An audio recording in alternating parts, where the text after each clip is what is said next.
Service before self, सेवा परमो धर्म। दोस्तों, इसी भावना के साथ हमारी भारत की सेनाएं काम करती हैं।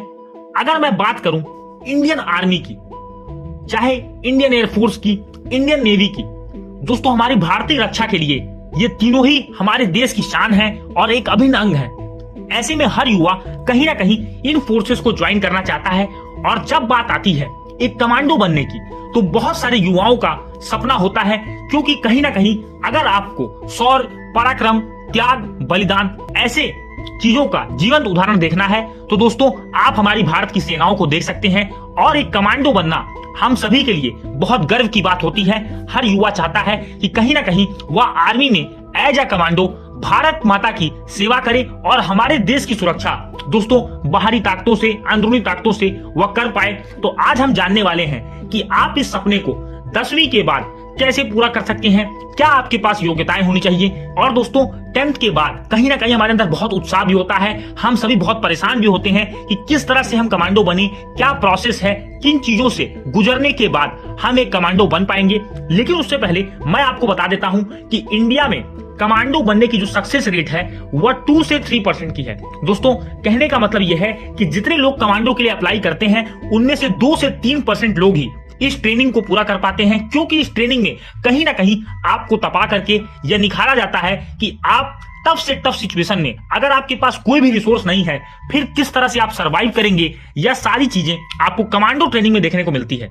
दोस्तों कमांडो ट्रेनिंग के लिए कोई भी डायरेक्ट रिक्रूटमेंट नहीं आता है। पहले मैं आपको बता देता हूं, अगर आपको कमांडो बनना है तो सबसे पहले आपको भारतीय सेना को, भारतीय वायुसेना को, भारतीय नौसेना को ज्वाइन करना होगा। कमांडो फोर्सेस की अगर मैं बात करूं तो दोस्तों आर्मी में जो कमांडो बनते हैं उनको पैरा कमांडो कहा जाता है, और जो एयरफोर्स में जाते हैं उन्हें गरुड़ कमांडो कहा जाता है, और जो इंडियन नेवी के थ्रू कमांडो बनते हैं उनको मार्कोस कमांडो कहा जाता है। आज मैं आपसे बात करने वाला हूं कि 10वीं के बाद अपने इस सपने को कैसे आप साकार करें।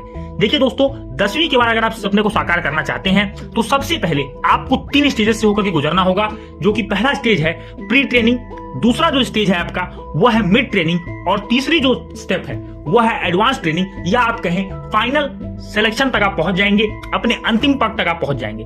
अगर मैं 10वीं के बाद बात करूं तो 10वीं के बाद आपका सबसे बड़ा सपना पहले होना चाहिए कि आप किसी भी तरह से आर्मी में पहले ज्वाइन करें। और अगर आर्मी की बात करूं बेसिकली तो आपके पास 3 मौके ऐसे होते हैं जिनके थ्रू आप ज्वाइन कर सकते हैं, जैसे कि आर्मी की जीडी भर्ती आती है, आर्मी की टेक भर्ती आती है और आर्मी क्लर्क। ये 3 ऐसी पोस्ट हैं जिनको आप ज्वाइन कर सकते हैं। और मैं बता दूं आपको, आपकी उम्र सीमा 17.5 से लेकर के 23 साल होनी चाहिए। आपकी जो हाइट है वो मिनिमम से मिनिमम 157 सेंटीमीटर आपकी हाइट होनी चाहिए। इससे कम हाइट के लोगों को कमांडो ट्रेनिंग में एलिजिबल नहीं माना जाता है, और आप आर्मी के लिए भी आपकी हाइट इतनी होनी चाहिए। अगर आपके पास इतनी हाइट है और आप एज अ सोल्जर आर्मी में आप ज्वाइन कर सकते हैं, क्योंकि 10th के बाद आपके पास कोई भी ऑफिसर एंट्री नहीं होती, तो सबसे पहले आपको सोल्जर एंट्री के थ्रू आर्मी में ज्वाइन करना होगा।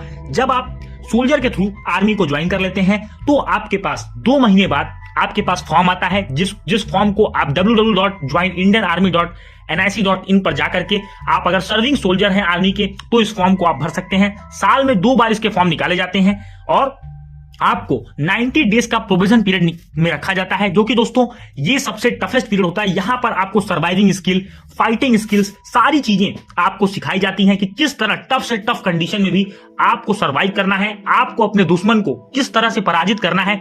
ये सारे गुण आपको सिखाए जाते हैं। और मैं आपको बता दूं, इसी प्रोविजन पीरियड को पूरे इंडिया में जितने लोग अप्लाई करते हैं उनको 2 से 3% लोग ही इस स्किल को यानी इस ट्रेनिंग पीरियड को वो पार कर पाते हैं। इसके बाद जब आप इस पीरियड को कंप्लीट कर लेते हैं फिर कहीं ना कहीं आपने अपनी 50 से 60% जर्नी कंप्लीट कर ली है। अब बात करते हैं अंतिम यानी कि एडवांस ट्रेनिंग की। इसमें आपके लिए 3 टेस्ट होते हैं, जैसे कि फिजिकल टेस्ट, मेडिकल टेस्ट और एक आपका इवैल्यूएशन टेस्ट होता है। अगर मैं बात करूं फिजिकल टेस्ट की तो फिजिकल टेस्ट में आपको 100% फिट होना होगा, क्योंकि आपको पता है कि हमारे भारत की सेनाएं वर्ल्ड की, विश्व की सर्वश्रेष्ठ सेनाओं में से आती हैं, और इसमें पैरा कमांडो बनना कहीं ना कहीं आपके लिए फिजिकल, मेंटल लेवल टफनेस, ये सारी चीजें आपसे मांगी जाती हैं। तो आपको फिजिकल टेस्ट में अपना 100% देना होगा, 100% आपको फिट होना होगा।